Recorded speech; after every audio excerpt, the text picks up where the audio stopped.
Salut à tous, on se retrouve ce soir pour l'épisode 2261 du Zap Image où on revient bien sûr sur le match hier incroyable entre City et l'équipe du Bayern. Regardez la une journal Mirror Sport aujourd'hui. Donc la une de ce journal Mirror Sport en Angleterre qui chambre le Bayern et considère déjà que Manchester City est en demi-finale de la Ligue des Champions. Rendez-vous mercredi prochain pour le match retour. Donc voilà, c'est simple, le titre bye bye Bayern. Donc en gros, au revoir le Bayern, vous êtes déjà éliminé alors qu'il reste un match retour. C'est vrai que City a pris une sacrée option s'imposant 3-0, mais attention bien sûr, par exemple au karma, parce qu'on sait que de temps en temps ça se produit. Donc bon, après voilà, City quand même bien parti bien sûr pour se qualifier après leur match incroyable qu'ils ont réalisé. Pep Guardiola il a dit je suis détruit émotionnellement, c'était un match tellement demandant, c'est un super résultat pour nous mais il va falloir jouer avec personnalité au retour car c'est une grande équipe en face, cette équipe bien sûr qu'on présente plus, c'est quand même le Bayern Munich. Toujours avec Pep Guardiola, il a parlé de Haaland, toutes ces déclarations, j'en ai pas parlé à midi bien sûr, j'en parle ce soir parce qu'elles ont apparu un peu plus tard dans la journée. Donc Haaland est toujours une menace, sa qualité de passeur décisif, il a aussi cette qualité là parce que on sait que c'est un grand buteur, mais aussi un passeur D. Magnifique passe D pour le but de Bernardo Silva de la tête. Il n'est pas seulement un grand buteur, bien sûr, il est une menace sur les longs ballons et il nous aide beaucoup. Toujours avec Pep Guardiola, il parle aussi de sa défense. C'est que son équipe a été bonne en attaque, mais aussi très bien défensivement. Aucun but pris quand même, c'était le Bayern en face. L'une des meilleures attaques au monde. Il a dit pas seulement Ruben Dias dans le dernier duel, il a été exceptionnel, mais le match complété par Akanji, Johnston et Nathan Ake, ils ont tous été extraordinaires, tous les quatre. Ils se sont très bien comportés, voilà ces quatre-là, cette défense monstrueuse aussi du côté de Manchester City. Rodri, joueur tellement important, le joueur espagnol, et avec son magnifique but, il a dit c'était très spécial pour moi car c'est mon premier en Ligue des Champions, c'était son premier but de sa carrière en Champions League et quel but, magnifique but en plus de son pied faible. Bien sûr, je pense que ce but nous a donné la confiance nécessaire pour y croire et continuer à avancer. Je devrais tirer plus souvent, c'est vrai qu'il devrait tirer plus souvent s'il marque des chefs-d'œuvre comme il a fait hier soir. Et du côté du Bayern, donc Oliver Kahn, le président du Bayern, donc lui il a dit il y a encore un match retour, ça n'a l'air pas si bon. Seulement, j'ai déjà vécu des choses incroyables dans le football. On a le devoir de tout donner dans ce match retour, de montrer à nos supporters qu'on n'abandonne jamais. Donc c'est vrai que elles sont mal parties, mais il dit qu'en gros, que le Bayern va faire un gros match au match retour. De toute façon, ils n'auront pas le choix. Après, j'ai pas dit qu'ils allaient se qualifier, mais voilà, au moins essayer de renverser la vapeur, essayer de gêner cette équipe de City, de ne pas sortir par la petite porte, cette équipe munichoise. Roger Schmidt, c'est l'entraîneur du Benfica, lui un peu le même souci que le Bayern. Ils ont perdu aussi le Benfica hier. Et l'entraîneur du Benfica, il a dit en Italie, nous devons gagner. De toute façon, il n'y a pas le choix. Ils ont perdu 2-0. 2 buts d'écart, ce n'est pas ce qu'il y a de mieux, mais nous devons y croire. C'était un match équilibré avec peu d'occasions. Vous croyez en une qualification du Benfica après cette déroute 2-0? Non, vous savez que moi, pourtant, je les avais mis favoris. Pour moi, je pensais qu'ils allaient atteindre les demi. J'ai pas dit que c'était cuit pour eux, mais bon, ils démarrent très mal. En plus, c'était chez eux, devant leurs supporters hier. Donc maintenant, il faudra absolument gagner semaine prochaine du côté de Milan. Et côté Inter Milan, donc oui, ils sont contents de Simone Inzaghi, le coach, il a dit nous sommes plus proches que des demi-finales, mais il y a un match retour qui sera difficile, c'est le 3e match en 10 jours, le calendrier est infernal, mais nous sommes l'Inter Milan et on ne laisse aucune compétition de côté, que ce soit Serie A, Ligue des Champions ou Coupe d'Italie, il va jouer toutes ces compétitions à fond. Donc Serie A, c'est toujours en course pour au moins terminer dans le top 4, malgré que les derniers matchs, ils ont enchaîné comme 6 matchs sans gagner. C'est pas ouf. Ligue des Champions, ils ont pris une belle option pour se qualifier pour la demi. Et Coupe d'Italie, ils sont en demi-finale. Ils ont fait un partout contre la Juventus lors du match aller. Il y a le match retour là qui se jouera dans quelques jours. Et toujours avec Inzaghi, je suis habitué aux critiques, ça fait partie du métier. Ce que je voulais, c'est une réponse de mes joueurs après les 6 matchs là où ils n'ont pas gagné. Nous lisions beaucoup de choses dans la presse, mais nous étions tranquilles. Et ce soir, vous avez vu notre prestation. Et voilà, son équipe a su réagir lors d'un grand match européen. Et on va continuer avec l'Inter et c'est Thierry Henry les gars sur les insultes racistes dont a été victime Romelu Lukaku lors de Juve Inter, c'était la semaine dernière en demi-finale aller de Coupe d'Italie. Donc vous savez, il a marqué en fin de match, il a pris un carton rouge parce qu'il a protesté par rapport aux cris racistes qu'il a pu entendre. Donc Thierry Henry il a réagi sur ça, il a dit Lukaku prend un carton jaune, vraiment à cause de ça j'aurais fait pire que lui si j'avais été ciblé sur un terrain. La fédération italienne maintient le carton jaune et on parle de sens commun, sérieusement j'en ai marre de voir racisme sur les manches des maillots de football, de ces images moches avant le début des matchs où les joueurs se mélangent en se focalisant sur le terrain. Pouvons-nous nous concentrer sur d'autres endroits et voir ce que nous pouvons bien faire à ce sujet. Et voilà, essayer de bannir toutes ces personnes en gros qui n'ont rien à faire dans les stades par rapport à tout ce qui se passe, par rapport aux affaires racistes que je vous parle bien sûr beaucoup, surtout, c'est quand même surtout on peut dire du côté du football italien. Voilà ce qu'on a pu dire sur l'Inter. Les gars, on va parler cette fois-ci de Christophe Galtier. Là aussi, grosse info sur Christophe Galtier. Ça a été apparu hier révélé par Romain Molina. Vous savez, ce journaliste, de temps en temps, qui fait une vidéo quasiment tous les mois. Et quand il fait une vidéo, il envoie des scoops. Et là, c'est sur Christophe Galtier. Donc, c'était plein de l'effectif de l'OGC Nice en interne. C'était à l'époque quand il était coach de Nice. Donc, c'est une équipe de racailles où il n'y a que des Noirs et dont la moitié est à la mosquée le vendredi. Il ne peut pas y avoir autant de Noirs et de musulmans. Notre équipe ne me correspond pas. Voilà ce qu'aurait dit Christophe Galtier à l'époque quand il était du côté de Nice. Il n'était pas satisfait de son équipe parce que d'après lui, moi je vous relais les infos, il y avait trop de racailles en gros dans cette équipe de Nice. Donc voilà, c'est Romain Molina qui a dit ça hier dans sa vidéo. Daniel Riolo confirme les informations de Romain Molina au micro de l'After Foot. Hier, il y avait aussi l'After Foot, puis ils sont revenus sur ça. Et Daniel Riolo, aussi que je relaye souvent ses déclarations, il a dit que c'était vrai, voilà, d'après ce qu'il a pu dire. Donc lors d'une réunion avec Julien Fournier, pour préparer les contours de l'équipe, Galtier exprimait qu'il voulait limiter au maximum le nombre de joueurs musulmans. Le coach souhaitait notamment faire partir Todibo, Attal, Boudaoui, Gouiri et Lemina de cette équipe niçoise. D'après toujours Romain Molina. Et Fournier à l'époque de Christophe Galtier à Nice, souvenez-vous que Galtier avait quitté l'équipe de Nice pour rejoindre le PSG au clash quasiment avec cette équipe de Nice et s'était embrouillé aussi avec Fournier. Je me souviens, j'en avais parlé dans un de mes épisodes il y a pas mal de mois. Donc si j'explique vraiment les raisons pour lesquelles Christophe Galtier et moi on s'est disputé, il n'entrerait plus dans aucun vestiaire. Ce sont des choses bien plus graves que le foot. Donc voilà, comme la grosse révélation, les gars, qu'on a pu voir. C'est sur la vidéo de Romain Molina. Que s'est-il passé à Nice avec Galtier? Si vous voulez le voir, vous tapez Romain Molina sur YouTube et vous allez voir toute sa vidéo. Moi je vous relaye ce qu'il a pu dire. Donc c'est quand même très chaud par rapport à ce qu'il s'est dit avec l'entraîneur actuellement maintenant du PSG. Et même si Todibo a été approché par le PSG, j'en ai parlé il y a quelques jours que le PSG souhaitait avoir Todibo en défense saison prochaine.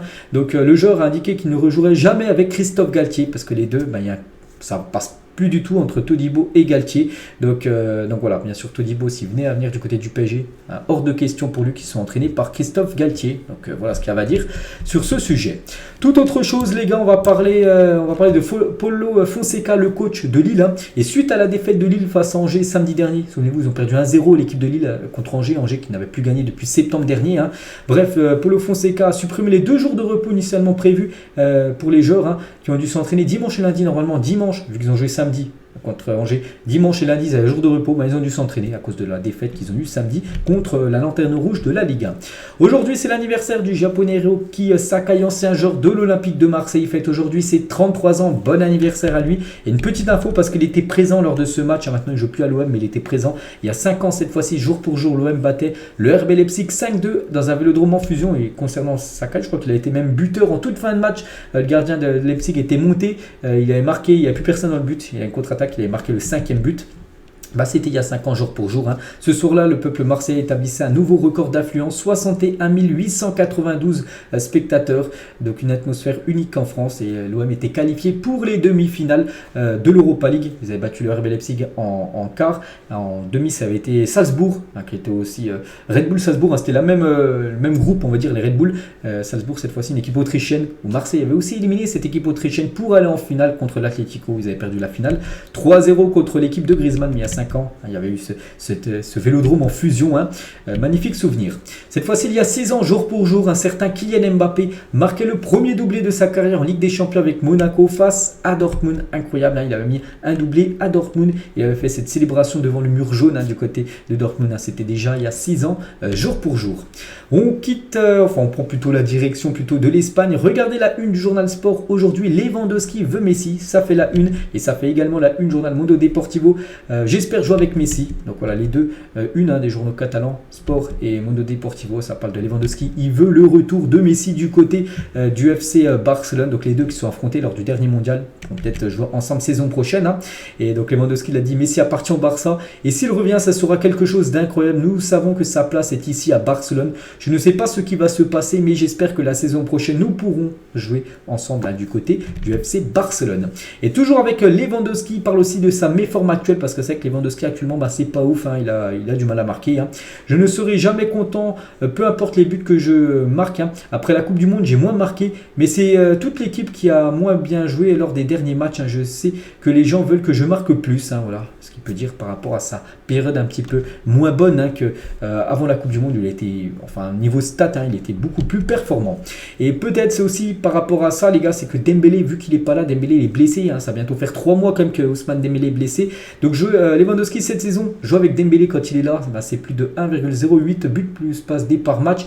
Et quand il n'est pas là, c'est la moitié. On divise par 2 ce ratio pour Lewandowski. Hein, donc voilà, Dembélé est un joueur très important, bien sûr, pour l'efficacité de l'attaquant Lewandowski. Et concernant Dembélé, les gars, j'ai dit, hein, ça fait déjà 3 mois qu'il n'est pas là. Et la blessure de Dembélé est la plus inquiétante du club. Hein. Il y a 4 joueurs très importants blessés. De Jong, Pedri, Christensen et Dembélé. Parmi les 4, c'est lui qui a la blessure la plus inquiétante, on peut dire. Hein. Son retour s'allonge plus que nécessaire et on devrait encore attendre quelques jours au-delà du match contre l'Atlético pour son retour. Déjà le match contre l'Atlético, c'est dans 3 ou 4 matchs. Et voilà, donc voilà, il devrait peut-être être de retour d'ici un mois parce qu'il va peut-être déjà reprendre l'entraînement, tout ça. Puis après, il faut revenir à la compète. Donc voilà, on lui souhaite bien sûr un bon rétablissement. Ousmane Dembélé, en espérant le revoir avant la fin de la saison parce qu'il ne reste plus que 10 matchs, hein, du côté de la Liga. Xavi, les gars, Xavi énervé. Hein.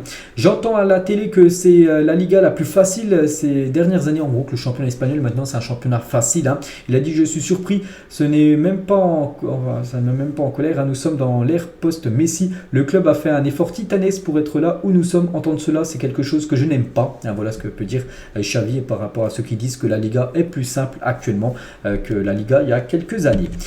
Toujours avec Xavi, tiens, le Barça a offert une prolongation de contrat de 2 ans supplémentaires à Xavi jusqu'en 2026 avec une revalorisation salariale à la clé. L'Espagnol aura également un regard plus précis sur les cibles des prochains mercato. Donc voilà une petite info concernant Xavi qu'en fin de contrat en juin 2024, il va recevoir. Après, est-ce qu'il va accepter ou non, ça on verra, mais bon, on ne voit pas pourquoi il n'accepterait pas. Donc il devrait prolonger de 2 années de plus du côté du FC Barcelone. Et toujours avec le Barça, l'une des 3 équipes des 5 meilleurs championnats européens, n'avoir perdu aucun de ses matchs à domicile cette saison. Union Berlin, Bayern et le Barça, c'est les 3 équipes qui n'ont pas perdu cette saison à domicile. Sinon, toutes les autres équipes des gros championnats en Europe, ils ont toutes perdu au moins une fois cette saison à domicile. Oui, c'est bien ça. La Liga, toujours avec la Liga, tiens, la seule ligue européenne du top 5 qui n'a pas la technologie sur la ligne de but, la goal line technologie. Et par exemple, lundi, lors du match Barça-Girona, on ne sait pas si le ballon là, il a franchi la ligne entièrement ou non. Et c'est vrai qu'en Serie A, en Ligue 1 ou même en Première Ligue, il y a la goal line technologie, pas en Liga. On se demande pourquoi. On va parler de Rudi Garcia, j'en ai parlé à midi, j'avais dit que c'était pas encore sûr, j'avais vérifié tout ça. Et oui, il a bien été licencié de son poste d'entraîneur de l'équipe de Al Nasser, hein, en cause les résultats sportifs, mais surtout sa mauvaise relation avec le vestiaire. Par exemple, joue Cristiano Ronaldo. Donc voilà, cette équipe de Al Nasser va très prochainement annoncer un nouveau coach. C'était il y a 18 ans, jour pour jour, lors du derby de la Madone, on peut dire. Quelle photo iconique, c'était entre l'Inter et l'équipe de l'AC Milan. Maintenant, 2 équipes ont retrouvé, on va dire, le top européen, hein, avec les 2 sont quand même en quart de finale de Ligue des Champions. C'était Materazzi contre Rui Costa, le joueur portugais. Il y a toujours avec Milan. Stefano Pioli, hein, l'entraîneur de l'AC Milan. Mike Maignan est encore meilleur que ce que je croyais. Hein, bien sûr, il est très très content de l'avoir du côté des cages milanaises. On est très très content que ça soit le nouveau gardien numéro 1 des Bleus. Eduardo Camavinga sur les matchs au poste de latéral gauche avec les Bleus. Donc il a dit, j'ai une discussion avec lui en parlant de Deschamps. Je lui avais dit que je méritais d'avoir une petite place en milieu de terrain et ça il l'a bien compris. J'étais très content qu'il me fasse rentrer contre les Pays-Bas au milieu de terrain parce qu'oubliez pas que Camavinga a été appelé lors du dernier rassemblement. Il était dans la catégorie des défenseurs pour remplacer, être la doublure de Théo Hernandez. Et on peut voir que lors du dernier rassemblement, donc déjà il avait commencé remplaçant contre les Pays-Bas. Il a joué en fin de match, il avait joué les 20 dernières minutes du match. Et contre l'Irlande, il avait commencé titulaire et joué tout le match au milieu de terrain. Donc il a joué les 2 matchs en gros au milieu de terrain alors qu'il avait normalement été convoqué pour jouer défenseur. Et ça, bien sûr, il a très apprécié. Hein. Toujours avec Camavinga sur sa concurrence avec Tchouaméni en équipe de France et au Real. On ne parle pas beaucoup de concurrence ou quoi que ce soit. Comme je dis souvent, si tu es meilleur que moi, tu joues. Il n'y a pas de problème avec ça. Je ne vais pas t'en vouloir parce que tu joues. Donc en gros, il n'y a pas de concurrence, même si les 2 sont français. Ils jouent l'un contre l'autre, voilà, pour avoir une place de titulaire, hein, que ce soit au Real en équipe de France. Il dit, même si c'est Tchouaméni qui joue, parce qu'actuellement c'est plus Camavinga qui joue, on va dire, et c'est Tchouaméni qui joue, il n'y a pas de souci, c'est le meilleur pour lui qui joue, et c'est logique. Toujours avec Camavinga, je pense qu'on a une des meilleures générations du côté de l'équipe de France, au vu de la génération qui arrive et qui est là. Je pense qu'on a énormément de talent. Je pense qu'il y a moyen qu'on fasse de bonnes choses à l'Euro et à la Coupe du Monde qui va arriver. Bon, on espère déjà l'Euro, hein, hein. C'est vrai que l'Euro, on est déçoit là. On est déçu totalement lors du dernier. Hein. On était éliminant contre l'équipe suisse en 8e. Et le dernier, on avait atteint la finale. Donc, ce serait bien de retrouver la gagne, on va dire, lors d'un Euro. Toujours avec Kamavinga, pense que Benzema peut aller chercher un deuxième ballon d'or. Il a dit bien sûr, rien n'est impossible. Et s'il continue à faire les performances qu'il fait en ce moment, bien sûr qu'il peut aller en récupérer un autre. Bon, on verra. N'oubliez pas que la cérémonie du prochain ballon d'or, c'est au mois d'octobre prochain. Samir Nasri, les gars, dans l'émission Zach Nani, j'ai déjà dit quelques déclarations hier, on va revenir aussi sur Deschamps, les gars. Donc Deschamps m'a brisé mon rêve, mon truc c'était de jouer une Coupe du Monde, celle de 2014, au Brésil en plus, hein, le pays du foot. J'avais fait une saison de fou furieux, je me disais que j'allais aller au Brésil et que j'allais plier la Coupe du Monde, hein, voilà, qu'il allait gagner cette Coupe du Monde. J'ai quand même cru, hein, quand j'ai vu les mecs qui y sont allés à ma place, je me suis dit, lui il se fiche vraiment de ma poire, on peut dire, hein, parce qu'en gros il avait fait une saison monstrueuse avec l'équipe de City, donc il s'est dit, oui, c'est sûr que Deschamps va m'appeler pour jouer à la Coupe du Monde. Du coup, il n'a pas été appelé. Et quand il a vu les gens qui ont été appelés à sa place en milieu de terrain, tout ça, il s'est dit non, il se fiche de moi, Deschamps, pourquoi il ne m'a pas appelé? Donc voilà ce qu'il a pu dire aussi lors de l'interview avec Zach Nani, c'était avant-hier. Glatzer, Tchèque, Mansour, tous les autocrates dehors, le football appartient au peuple. Hein. Les fans du Bayern ont affiché cette bannière lors de l'affrontement hier, hein, lors du match du côté de City. Donc Glatzer, c'est les propriétaires de Manchester United et les Tchèques Mansour, c'est propriétaire de Manchester City. Hein, donc voilà, le football appartient au peuple, hein, d'après les supporters du Bayern Munich. Et concernant les Glatzer, la famille Glatzer, hein, propriétaire Manchester United, demandera une troisième série d'offres pour Manchester United fin avril, car elle estime que les offres actuelles ne sont pas assez élevées. Vous savez que Manchester United est actuellement en vente, donc ils ont déjà reçu 2 série d'offres, hein. Pour l'instant, pour eux, c'est pas assez d'argent. Ils vont faire une nouvelle série d'offres pour vendre l'équipe, hein. Ils attendent plus d'argent parce que pour eux, pour l'instant, les offres, hein, ne sont pas assez satisfaisantes. Regardez les 6 derniers matchs de Première Ligue pour Arsenal et City. C'est pareil. 5 victoires pour les deux équipes, un match nul, aucune défaite. On peut voir que Arsenal a plus marqué que Manchester City. Donc voilà, n'oubliez pas qu'à 6 points d'écart, n'oubliez pas aussi que City a un match en retard et il y a Manchester City contre Arsenal aussi au programme. Prévu, je crois que c'est le 26 avril prochain, dans 14 jours. L'équipe américaine lance son kit extérieur pour la Coupe du Monde. C'est les filles, hein, qui jouaient hier un match, je crois qu'elles ont joué, c'était contre l'Irlande, hein, elles ont gagné, bref, c'est pour un match pour préparer la Coupe du Monde féminine. Et regardez ce magnifique maillot avec 4 étoiles, elles ont remporté 4 fois la Coupe du Monde, celles qui ont remporté la dernière, et c'est encore les grandes favorites, hein, pour remporter la prochaine édition. Road to Istanbul 2023, la Ligue des Champions, la finale, hein, se déroule bien du côté de Istanbul cette année. Et les deux affiches ce soir, n'oubliez pas qu'il y a du foot ce soir, Real Madrid, Chelsea, un gros match, et aussi Inter contre Naples, les gars, au programme. Donc moi je pense que je vais regarder le match entre les... je vais regarder ce match. Je ferai même un débrief, les gars, sur ma chaîne Bisbis Real, hein, pour ceux qui veulent avoir un débrief de la rencontre. Et concernant ces 4 équipes, hein, Real, Chelsea, Milan et Naples, hein, une chose incroyable, les gars, c'est Ancelotti a déjà entraîné les 4 équipes. Le Real, actuellement, l'AC Milan à l'époque, Naples et aussi l'équipe de Chelsea. Incroyable, bien sûr, hein. Le coach Carlo Ancelotti. Voilà ce qu'il y a à dire aujourd'hui, les gars, dans l'After Zapima. J'espère que ça vous a plu. On se retrouve demain 17h, hein, sur cette chaîne-là, et midi, les gars, sur ma chaîne principale, bien sûr, pour l'épisode du jour. Allez, moi je vous laisse. Bonne soirée à vous, bon match à vous, et à demain.